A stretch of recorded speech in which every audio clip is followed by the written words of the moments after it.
Bienvenue dans cette nouvelle vidéo. Si vous êtes nouveau sur la chaîne, n'hésitez pas de vous abonner si ce n'est pas encore fait pour ne pas manquer nos prochaines vidéos. Vous pouvez désormais nous suivre sur Instagram sur notre page, The Movies MMA, pour recevoir l'actualité MMA, ainsi que des posts drôles de combattants.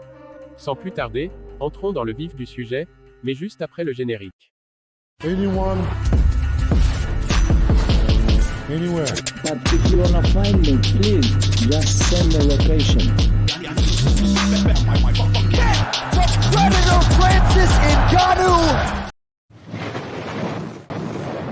Depuis plusieurs semaines, des vidéos de sparring entre Ciryl Gane et Francis Ngannou, à l'époque où les deux combattants étaient au MMA Factory, font à nouveau parler d'elle. Le Camerounais a expliqué que ces séquences mettaient en avant son adversaire Ciryl Gane. De son côté, Ciryl Gane a confirmé que ces vidéos de sparring le mettaient en avant. Dernièrement, c'était au tour de l'ancien entraîneur de Francis Ngannou, et désormais coach de Ciryl Gane, Fernand Lopez, de s'exprimer. Selon lui, la vidéo met en avant les deux combattants. Et en plus de cela, Fernand Lopez dit avoir en sa possession une autre partie de la vidéo où Francis Ngannou est mis KO par un coup de genou de Ciryl Gane. Le prédateur Francis Ngannou a fait une sortie dernièrement, où il affirme n'avoir jamais été mis KO durant les séances de sparring. Dans une vidéo récemment publiée par l'UFC, pour promouvoir le combat de ce 22 janvier, Francis Ngannou et Ciryl Gane ont été interviewés chacun de leur côté.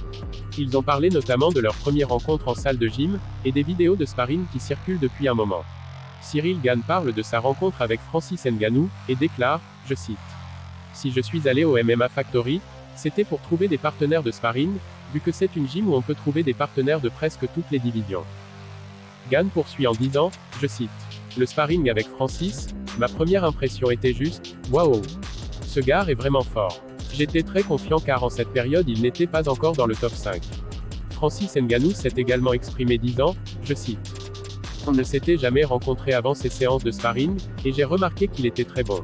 Il était bon en kickboxing, avec un bon jeu de jambes pour un gars de sa taille. » En ce qui concerne les vidéos de sparring, le Predator s'est exprimé en disant, je cite, « Cette vidéo a été publiée, mais ils ont aussi d'autres vidéos, où Ciryl Gane est mis KO durant les séances de sparring. Je suis sûr qu'ils ont ces vidéos, mais ils ne les ont pas publiées. » Le prédateur poursuit en disant, je cite, « Ils pensent qu'ils savent beaucoup sur moi, mais j'ai beaucoup progressé ces 3 dernières années. Je suis plus familier avec eux, qu'ils le sont avec moi. » Fernand Lopez fait également savoir dans la vidéo qu'il est conscient que Francis Ngannou a progressé. Mais selon lui, s'il y a quelqu'un pour le faire perdre, c'est Ciryl Gane.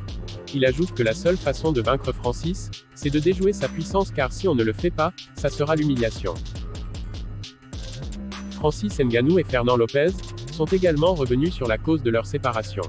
Selon Fernand Lopez, Francis n'en faisait qu'à sa tête, et ne voulait pas suivre les consignes qu'on lui donnait. Dû à cela, il a donc pris la décision de ne plus travailler avec lui.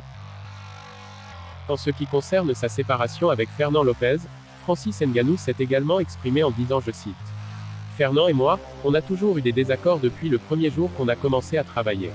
On n'a jamais été d'accord sur le staff mais il a ses rêves, et moi j'ai les miens, donc chacun doit avancer. »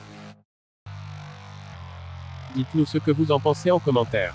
C'était tout pour cette vidéo.